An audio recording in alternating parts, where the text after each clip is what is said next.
Vocês que nos visitam, sejam bem-vindos, tá?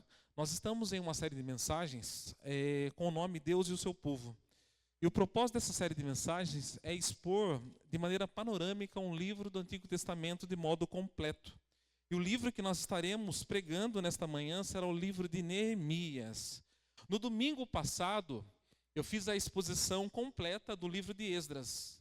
E é importante lembrá-los que, embora em nossas Bíblias o livro de Esdras e Neemias estejam separados, originalmente eles formam um único livro. Portanto, como pano de fundo, ambos têm o mesmo contexto histórico. Caso você tenha se ausentado no domingo passado, você encontra a pregação completa no canal da nossa igreja, lá no YouTube, tá bom? Acessa lá, curta e compartilha. Amém, igreja? Hoje eu tenho um grande desafio pela frente. Por que é um grande desafio tratar a respeito do livro de Neemias? Eu acredito que muitos que estão aqui já ouviram uma pregação sobre o livro de Neemias. E o grande desafio está porque na maioria das pregações sobre este livro é falado sobre o modelo de liderança, o modelo de gestão empresarial, o modelo em como ser um exemplo na liderança. Eu não acredito que o tema principal do livro de Neemias seja sobre liderança. Embora, olhando para o texto bíblico, nós encontramos ótimos exemplos de liderança. Este é um livro que ele não pode, isso grave bem na sua mente, este é um livro que não pode ser usado como modelo de liderança. Por qual razão?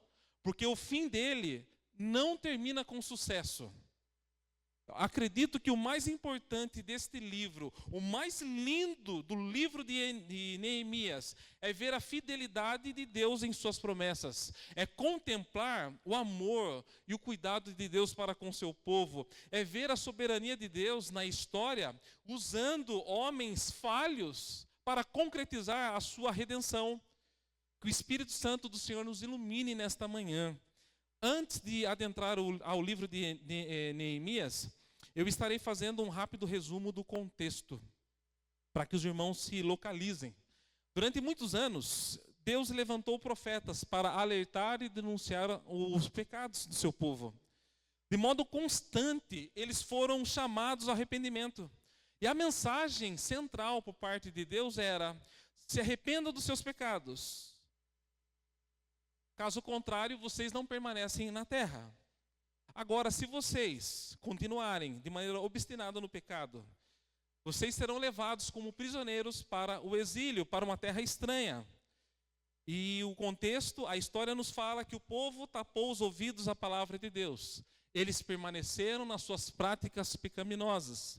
E como consequência dos seus pecados, Deus exerceu a sua justiça. Ele permitiu que Jerusalém fosse invadida e destruída pelo Império Babilônico. E nesta invasão, os muros de Jerusalém, que é o símbolo de proteção, eles foram totalmente destruídos. O templo tão amado pelo povo judeu, ele foi derrubado, a cidade foi assolada, muitas pessoas foram levadas como prisioneiras ao exílio babilônico, e dessa forma cumpriu-se a profecia pelos profetas, realizada pelos profetas. Lá dentro do exílio, foram anos de sofrimento. O povo judeu sofreu demais. E quando o exílio se completava os seus 70 anos, Deus entra na história, agindo com misericórdia para com seu povo, cumprindo a promessa que um dia ele havia feito pela boca dos profetas, que os libertaria do exílio. Então, a história nos fala que o Senhor tocou o coração de um rei de um império persa, chamado Ciro, para destruir o império babilônico e libertar o seu povo do exílio. Assim aconteceu. O império persa, liderado por Ciro, derrotou o império babilônico e no primeiro ano do seu reinado, Ciro decretou o retorno do povo judeu à sua terra com o propósito de reconstruir toda a cidade.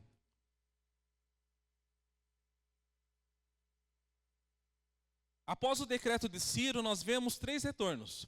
O primeiro retorno foi liderado por Zorobabel, com a missão principal de restaurar o templo, Passados cerca de 60 anos, o segundo retorno vem com Esdras, que tinha como objetivo ensinar e interpretar a lei de Deus para com o povo. E depois de 13 anos, vemos o terceiro retorno com Neemias. Quando nós pegamos o livro de Neemias e dividimos ele em 4 pontos, nós temos um breve resumo da história, que ficaria assim, não sei se todos leram o livro, mas ficaria assim o resumo. O primeiro ponto, o retorno de Neemias. O segundo ponto, as dificuldades e oposições. O terceiro ponto, a conclusão do muro. E o quarto ponto, o pecado ainda está lá. E eu gostaria que você abrisse a sua Bíblia em Neemias, capítulo 13, do versículo 15 ao 22. Assim que você encontrar, eu vou pedir para que você se coloque de pé.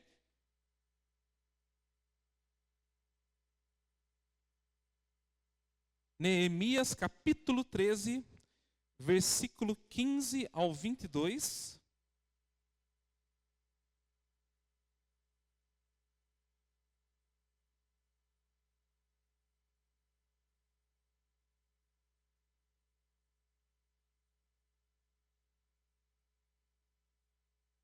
O texto bíblico diz assim: naqueles dias, vi que em Judá alguns trabalhavam nos tanques de prensar uvas no sábado, e ajuntavam trigo e o carregavam em jumentos, transbordando-o com vinho, uvas, figos e todo tipo de carga.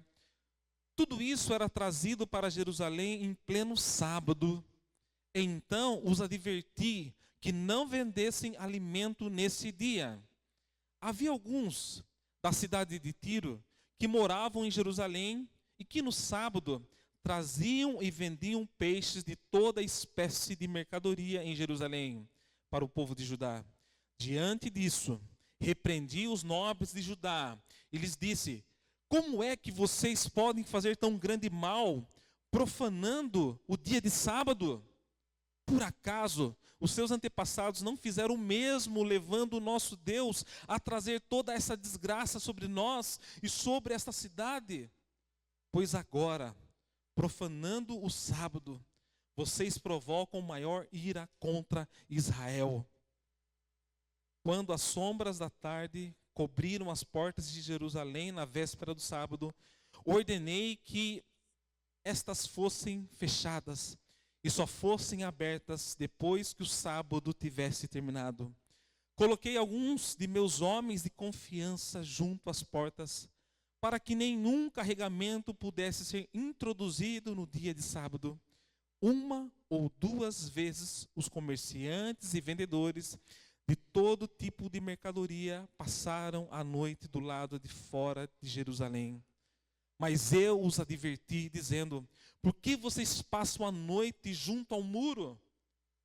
Se fizeram isso de novo, mandarei prendê-los. Depois disso, não vieram mais no sábado. Então ordenei aos levitas que se purificassem e fossem vigiar as portas, a fim de que o dia de sábado fosse respeitado como sagrado. Lembra-te de mim também por isso, ó meu Deus, e tem misericórdia de mim conforme o teu grande amor. Pode se sentar. O que nós acabamos de ler é o final do livro de Neemias. Para nós entendermos como chegaram nessa situação, nós precisamos voltar ao início. Portanto, iniciaremos com o primeiro ponto. O primeiro ponto é o retorno de Neemias. Tudo começou assim. Anani, irmão de Neemias, havia feito uma viagem a Judá. E ao retornar de viagem, ele se encontrou com seu irmão Neemias, que perguntou a ele: como estão os judeus sobreviventes do cativeiro? E a cidade de Jerusalém, como ela está? Anani então respondeu dizendo que aqueles que sobreviveram ao cativeiro estão passando por tão grande sofrimento e humilhação. Ele também naquele momento relatou que os muros de Jerusalém haviam sido derrubados, que as portas da cidade haviam sido destruídas pelo fogo. Quando Neemias ouviu estas coisas, a história nos fala que ele sentou e começou a chorar. Aquele relato feriu profundamente o coração de Neemias, que passou dias lamentando, jejuando e orando ao Deus dos céus. E nessa oração fervorosa, ele começou a confessar os seus pecados, começou a confessar os pecados da sua família, confessar os pecados do seu povo. Neemias rasgou o seu coração diante de Deus. Vejam comigo a sua oração, no capítulo 1, versículo 5. Na sua oração, Neemias orando, ele fala assim: Senhor, Deus dos céus, Deus grande e temível, que guarda a aliança e o amor leal para os que te amam e obedecem os teus mandamentos.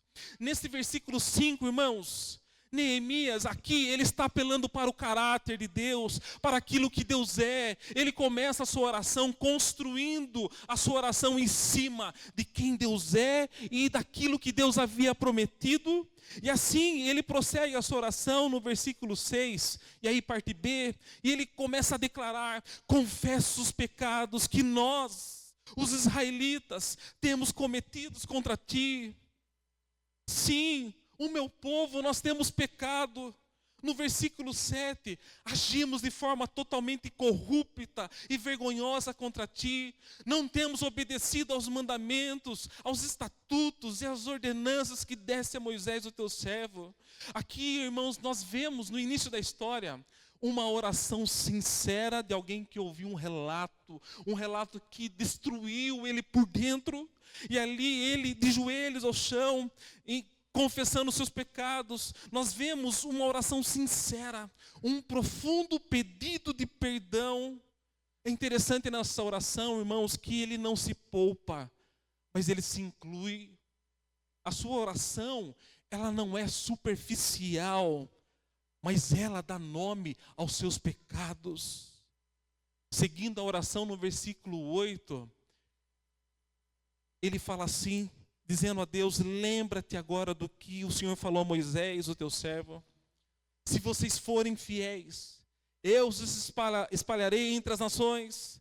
Mas se voltarem para mim, obedecer os meus mandamentos e os colocarem em prática, mesmo que vocês estejam espalhados pelos lugares mais distantes debaixo do céu, de lá eu os reunirei e os trarei para o lugar que escolhi para estabelecer o meu nome.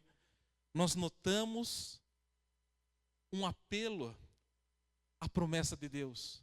E o que me chama a atenção nesse capítulo 1 de Neemias, nesta oração em específico, é uma oração alicerçada na palavra de Deus e nas promessas de Deus. Através da sua oração, nós percebemos um homem de fé. Nós percebemos quem é Neemias. Um homem temente a Deus, conhecedor da vontade de Deus, um homem de oração. E olha que coisa maravilhosa, irmãos. A oração diz muito a respeito daquilo que nós cremos. A oração diz muito sobre aquilo que nós somos. Através da oração, nós sabemos o que de fato encontra-se dentro do nosso coração.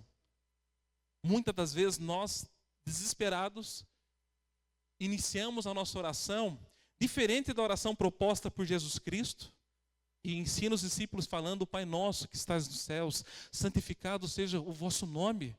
Nós vemos que o modelo da oração de Jesus Cristo é o mesmo modelo da oração aqui de Neemias. Ele começa glorificando, exaltando o nome de Deus.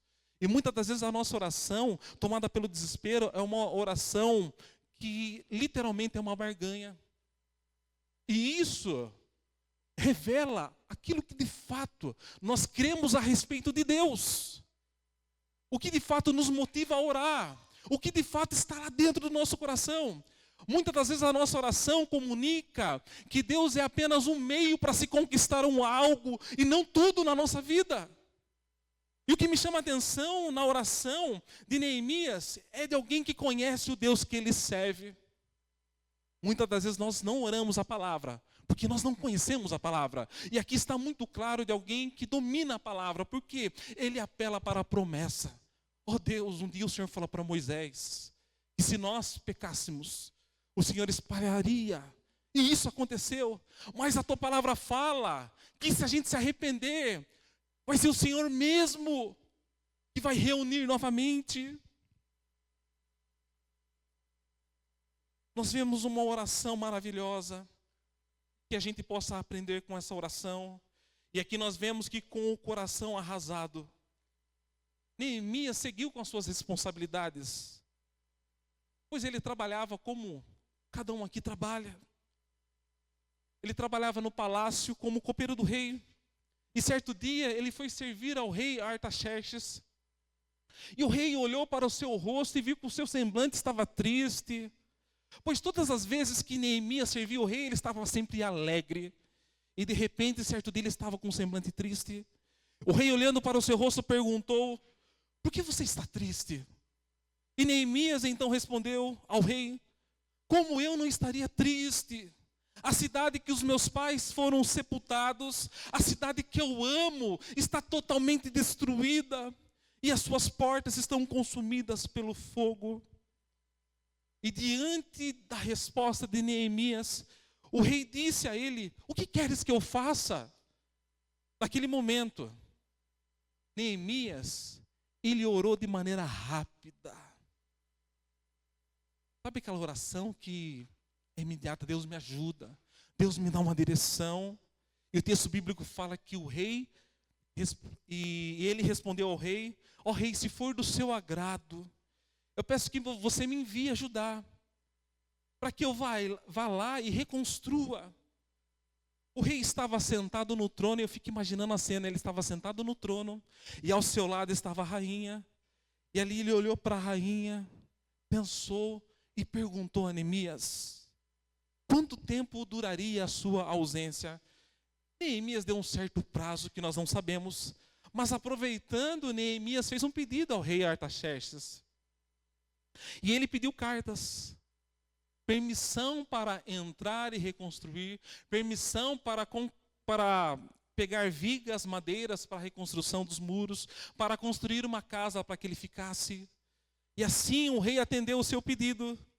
E Neemias foi ajudar como representante real. E olha que coisa maravilhosa, irmãos. Junto dele, o texto bíblico fala que estava uma escolta de oficiais e cavaleiros. E neste momento, Neemias iniciava o papel como governador. E é muito lindo ver o reconhecimento dele para com Deus. Nós vemos o reconhecimento de Neemias com a provisão divina. Vejam comigo no capítulo 2, versículo 8, a declaração de Neemias diante daquilo que o rei fez para com ele. Ele fala assim: visto que a bondosa mão de Deus estava sobre mim, o rei atendeu aos meus pedidos. Irmãos, aqui não é uma simples declaração. Em outras palavras, Neemias está dizendo assim, que Deus está no controle de todas as coisas. E que se o rei atendeu ao seu pedido, é porque Deus tocou o coração dele. Ou seja, Neemias estava atribuindo todo louvor, toda honra, toda adoração, a soberania, ao poder de Deus. E assim Neemias seguiu viagem, chegando em Jerusalém. E a respeito daquilo que Deus havia colocado no seu coração, ele guardou naquele momento quando ele chegou na cidade. E o texto bíblico fala que ele começou a observar as ruínas. E ali por 3 dias ele caminhou, observando a assolação, a destruição. E depois de olhar as ruínas, ele convocou todos os homens da cidade. E fez uma convocação e pediu ajuda para a reconstrução de Jerusalém. E naquele momento que os homens estavam reunidos ali diante da tua presença, o texto bíblico fala que ele contou testemunho e falou como Deus havia sido bondoso com ele perante ao rei. Ouvindo o testemunho de Neemias, o público que estava no local se encheu de coragem e juntos declararam: sim, vamos reconstruir.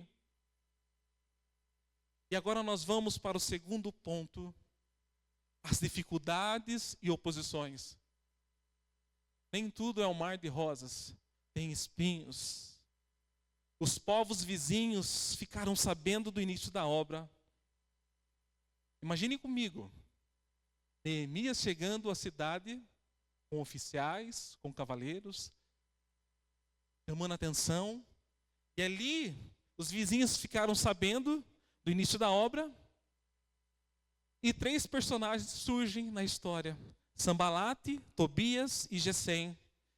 Quando esses homens souberam da reconstrução dos muros de Jerusalém, eles ficaram raivosos.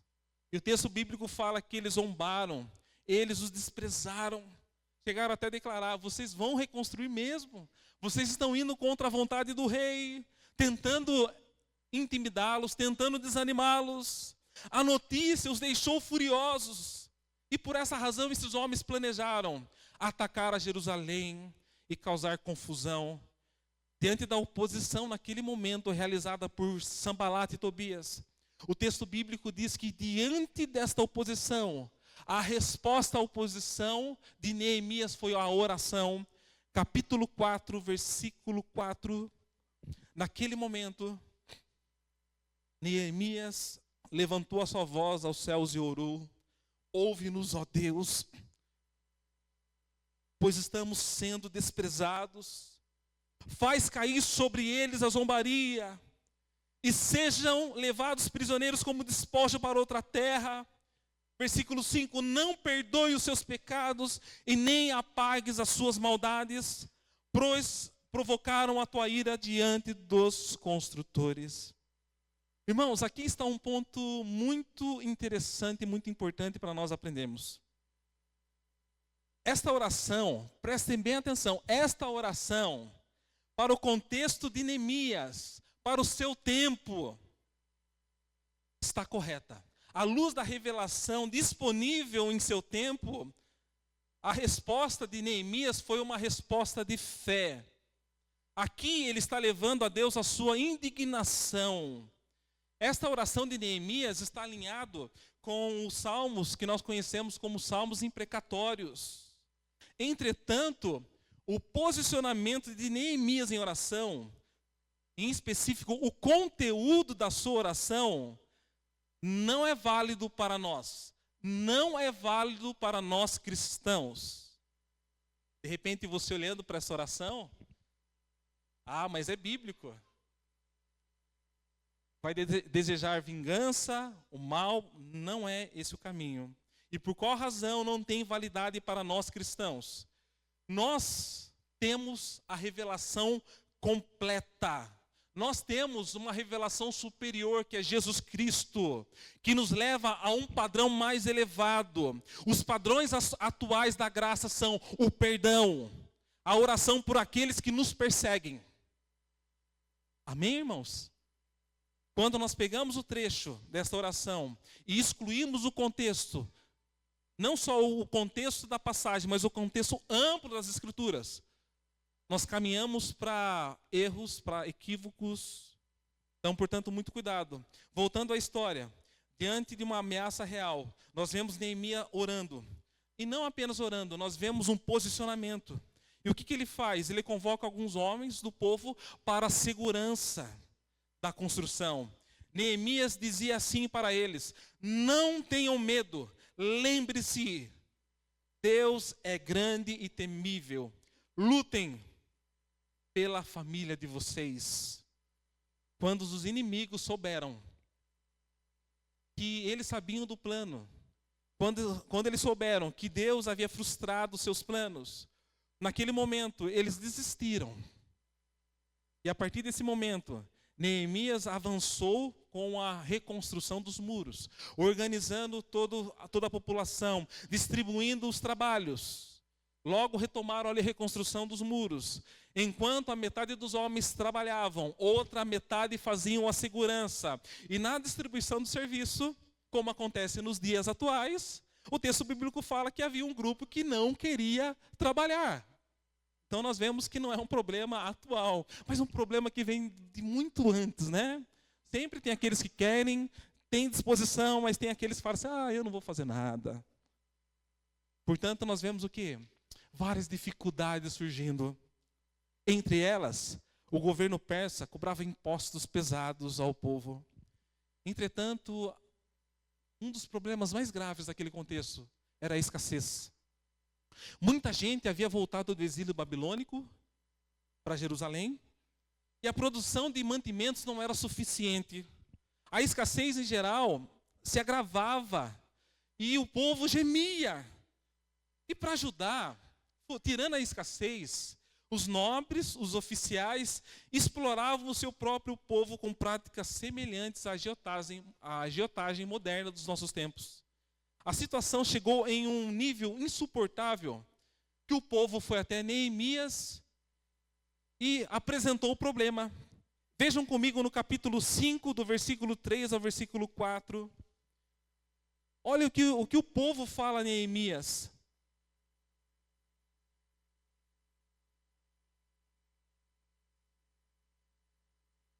Tivemos que penhorar nossas terras, nossas vinhas e nossas casas para conseguir trigo para matar a fome. Tivemos que tomar dinheiro emprestado para pagar o imposto cobrado sobre as nossas terras e as vinhas. Para sobreviver. Eles estavam dando a plantação como garantia. Eles estavam dando a sua casa como garantia para poder sobreviver, para poder comer. Alguns, nos desesperam, estavam vendendo seus filhos. Irmãos e irmãs, agiotagem é pecado. Agiotagem é algo antibíblico. Infelizmente, não faltam pessoas que são oportunistas, que fazem do desespero alheio a sua riqueza, a sua prosperidade.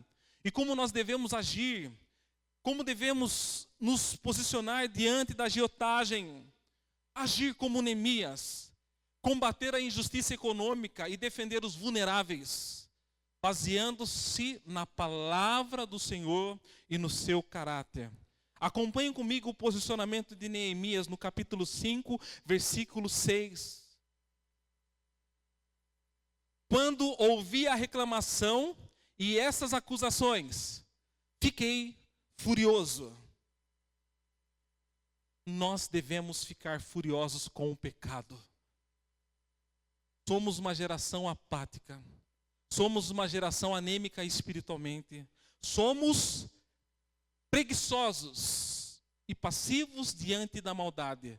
Nós colocamos um rótulo na nossa preguiça como mansidão, como paciência. Você não é paciente e nem manso. Você é um preguiçoso que se esconde atrás da preguiça, se dizendo ser calmo diante do pecado. Nós precisamos mudar a nossa postura diante do pecado. E é interessante a mudança de postura, irmãos, que nós vemos aqui um homem que diante da dificuldade, diante do pecado, é um homem que ora, mas é um homem que age. Neemias não ficou apenas bravo, mas ele teve uma atitude, ele agiu. E o que ele fez desse modo, diante dessa situação de exploração, de escassez, de diversos problemas que estavam acontecendo? Ele convocou uma grande reunião. Ele convocou uma reunião e chamou a atenção dos oficiais. No capítulo 5, versículo 9, ele vai dizer assim: o que vocês estão fazendo não está certo. Vocês devem andar no temor do Senhor. E olha que coisa mais linda.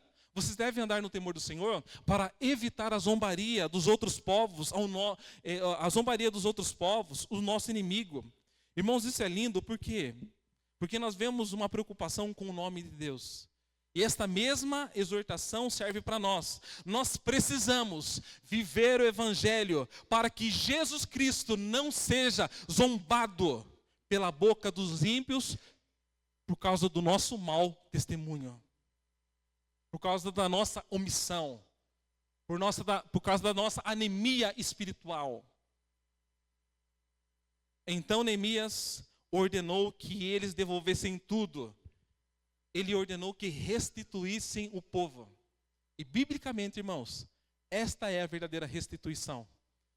Restituição não é aquilo que nós cantamos durante muitos anos no engano, dizendo que restitui, eu quero de volta o que é meu.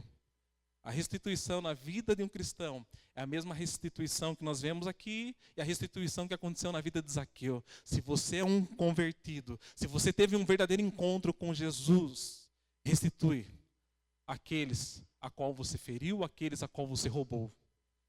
Mesmo com tantos problemas, o muro foi reconstruído.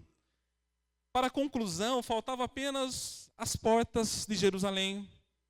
A notícia que o muro havia sido finalizado deixou Sanbalate, Tobias e Gesem irados.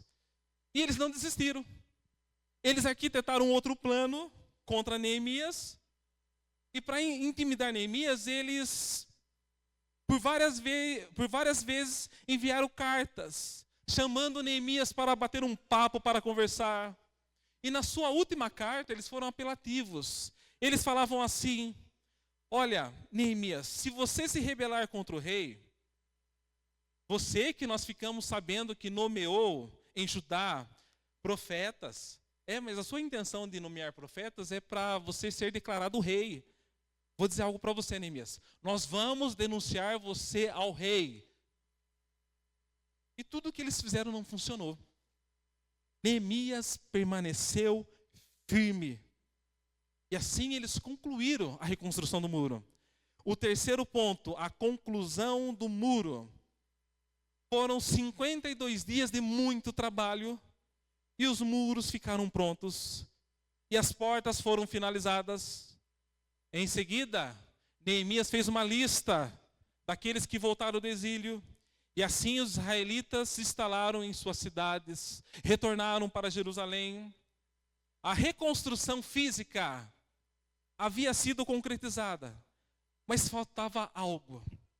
Faltava a palavra de Deus. Faltava a palavra de Deus ser devolvida para o centro da nação. Irmãos, e esse momento a cena é maravilhosa.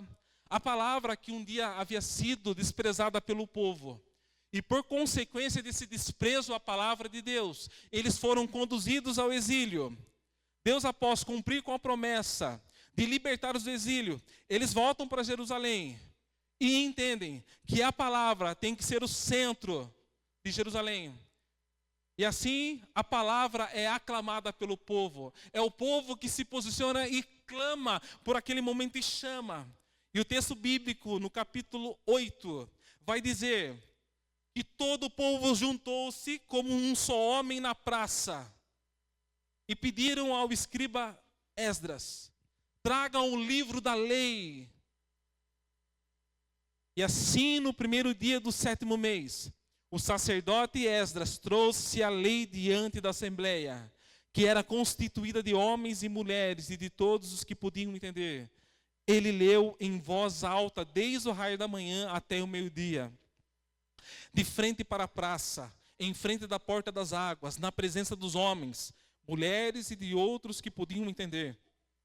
E todo o povo ouvia com atenção a leitura do livro da lei.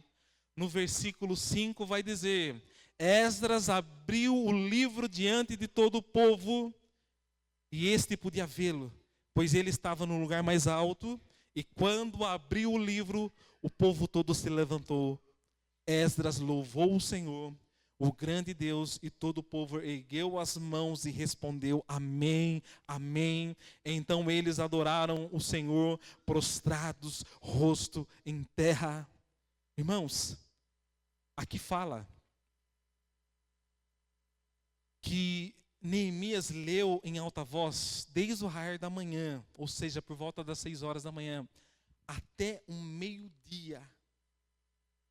Foram horas aquele povo ouvindo da palavra de Deus.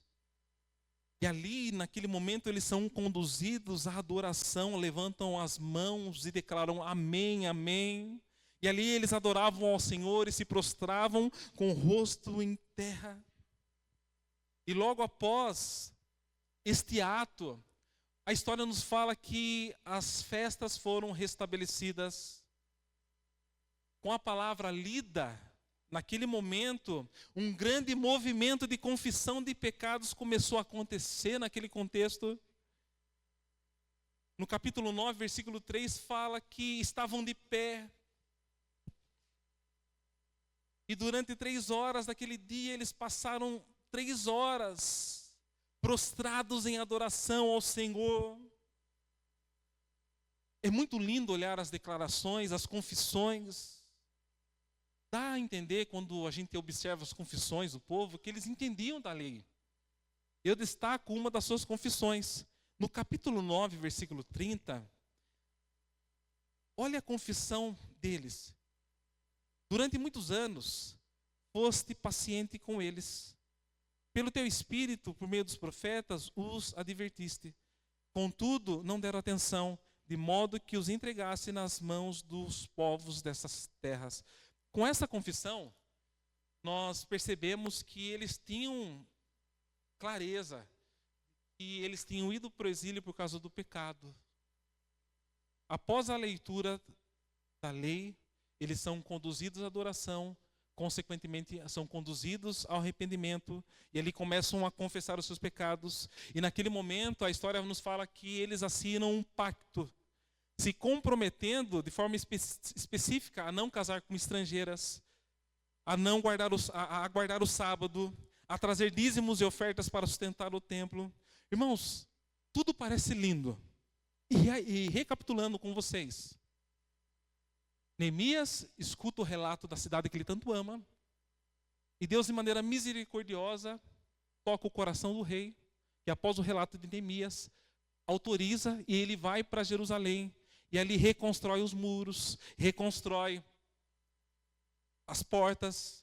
Ali ele consegue reunir o povo, e ali parece tudo muito lindo. Tem as dificuldades, a oposição, mas o objetivo é alcançado, porque eles reconstroem a cidade, e ali é tudo muito lindo. E aqui é o ápice, aquilo que eles haviam abandonado, eles colocam como centro da vida deles.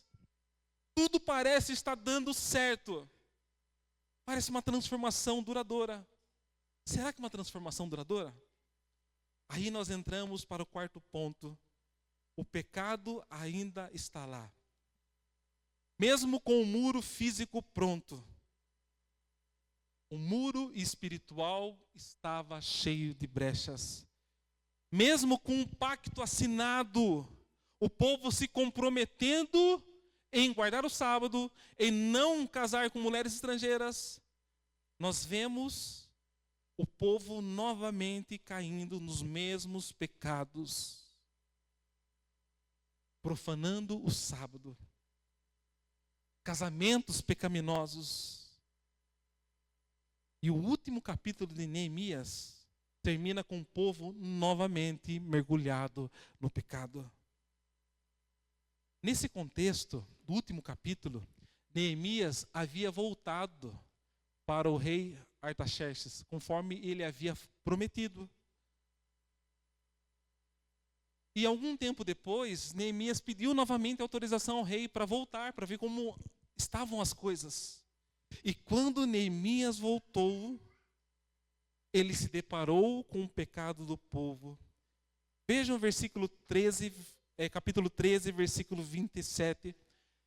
Como poderíamos ouvir que vocês cometem este grande mal e são tão infiéis ao nosso Deus, casando-se com mulheres estrangeiras? Como nós podemos notar, a obra externa, ela não curou, ela não teve capacidade de curar o coração interno. Esdras e Neemias, eles fizeram ótimas coisas, mas no final de cada livro, nós vemos que o pecado continua lá. E isso aponta, irmãos e irmãs, que eles precisam de algo além do esforço humano. Quando Esdras faz a leitura da lei, eles se comovem com a leitura. Naquele momento de comoção, eles sentem a culpa do pecado. Eles fazem um voto, mas não foi arrependimento genuíno. Foi apenas um remorso. Isso nos ensina que é possível ficar aqui 2, 3, 4 horas em um culto, e na semana seguinte, na segunda-feira, viver em desobediência. A verdadeira transformação, ela vem de um relacionamento contínuo com Deus, onde o seu Espírito transforma o meu coração, o nosso caráter, a nossa vontade de dentro para fora, e não apenas algo externo. Muitas das vezes nós estamos aqui chorando, mas é apenas uma resposta emocional a uma suposta linda pregação. A reconstrução física, ela é inútil sem a renovação espiritual. Como, por exemplo, uma igreja pode construir um mega templo, sofisticado templo, tecnológico, com programas impecáveis para os adolescentes, jovens. Em parte, são coisas boas. Mas se não existe compromisso com a palavra de Deus, é apenas um clube religioso. Uma pessoa, por exemplo, ela pode até fazer uma plástica, ela pode fazer um regime, perder peso, mas se por dentro existe amargura, inveja, orgulho, esta continua infeliz, problemática. Tentar resolver problemas do casamento viajando serve apenas como uma selfie no Instagram.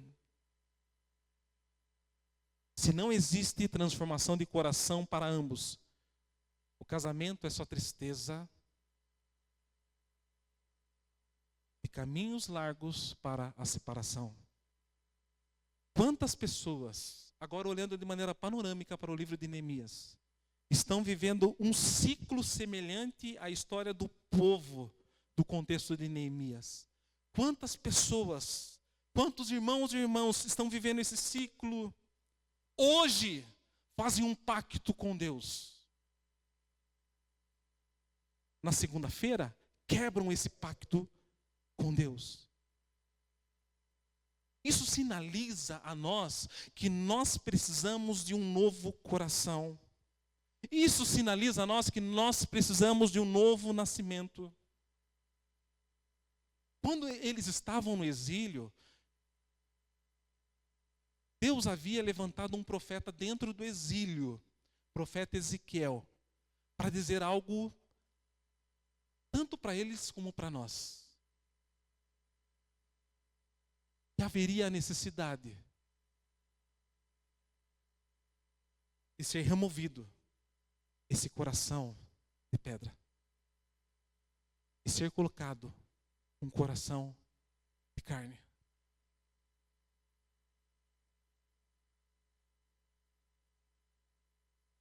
Muitas vezes nós vivemos esse ciclo, mesmo ciclo. Quebra de aliança, um suposto arrependimento, e assim estou de novo, continuo, daqui a pouco caio de novo, e sempre no mesmo pecado, sempre na mesma pedra de tropeço. Eu acredito que todos que estão aqui, assim como eu, têm um desejo de uma transformação radical de coração. E o caminho para essa mudança radical de coração, ela começa pelo reconhecimento da nossa impotência. Aí entra o Evangelho. Porque é através da nossa fraqueza, é através do reconhecimento da nossa impotência, que nós encontramos genuinamente a graça de Cristo. É quando nós verdadeiramente reconhecemos e declaramos que nós somos pobres de espírito, que nós não temos nada para contribuir para a salvação, para a nossa salvação. É nesse momento que nós encontramos a Cristo. E é nesse momento que Ele nos dá um novo coração.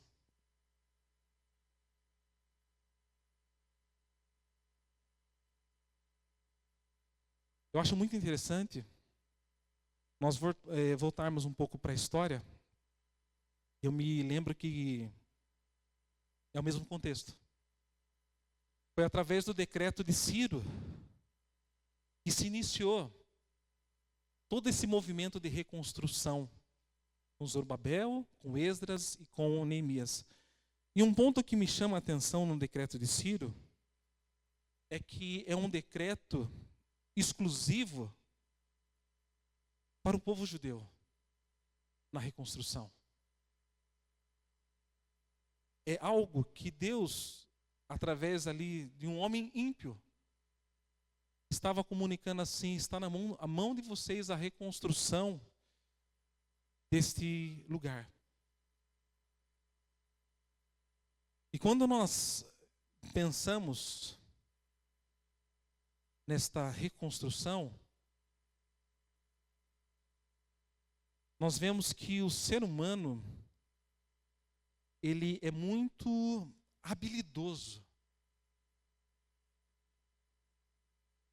em reconstruir aquilo que os olhos possam ver.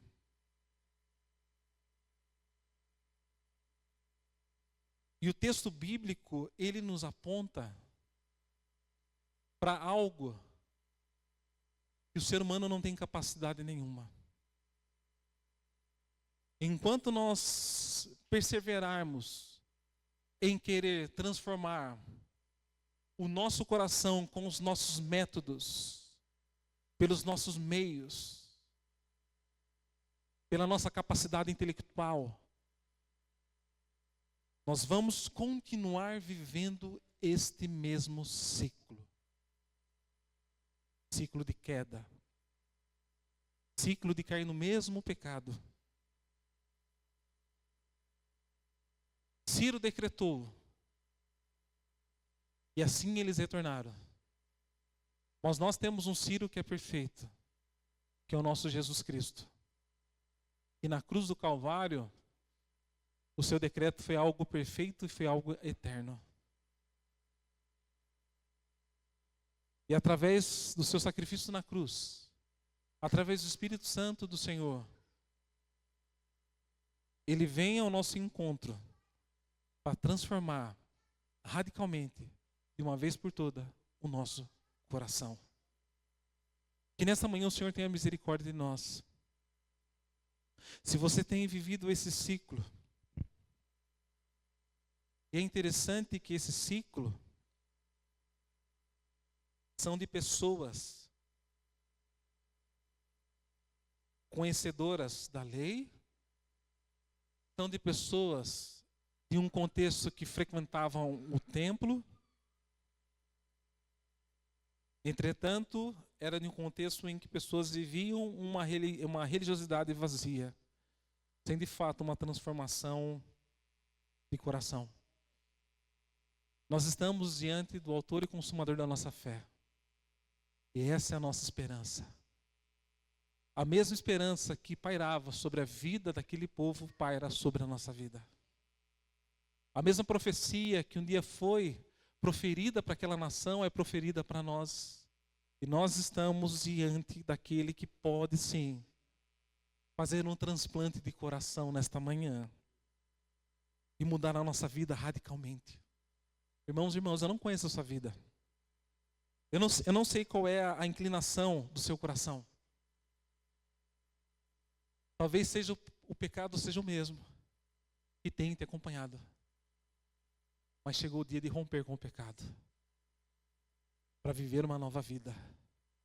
E isso não é com as suas próprias forças, mas é com Cristo Jesus. Durante todo o livro de Esdras e todo o livro de Neemias, que nós pregamos de maneira expositiva e panorâmica, nós vimos a beleza de Deus no seu amor, na sua fidelidade, na sua graça, na sua soberania. Irmãos, a Bíblia fala que Deus é imutável, Deus ele continua o mesmo. Deus ele não mudou. Portanto, nós temos livre acesso. E assim eu convido a você a orar ao Senhor de todo o seu coração, de maneira genuína. E não orar de maneira genérica, mas olhar como modelo de oração a oração de Neemias e falar do pecado que tem sido a pedra de tropeço para a sua vida e que nesta manhã o Senhor possa lhe dar um novo coração. E assim eu convido a você a fechar os seus olhos.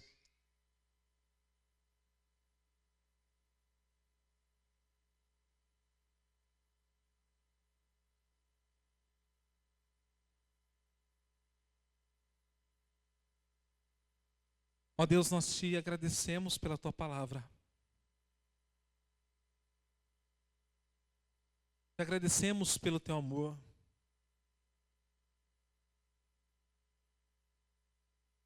Ó Deus, hoje nós finalizamos o livro de Neemias. E este livro nos desafia, ó Deus, a entregar o nosso coração completamente ao Senhor. O Senhor, através da tua palavra, vem como uma flecha ao nosso coração.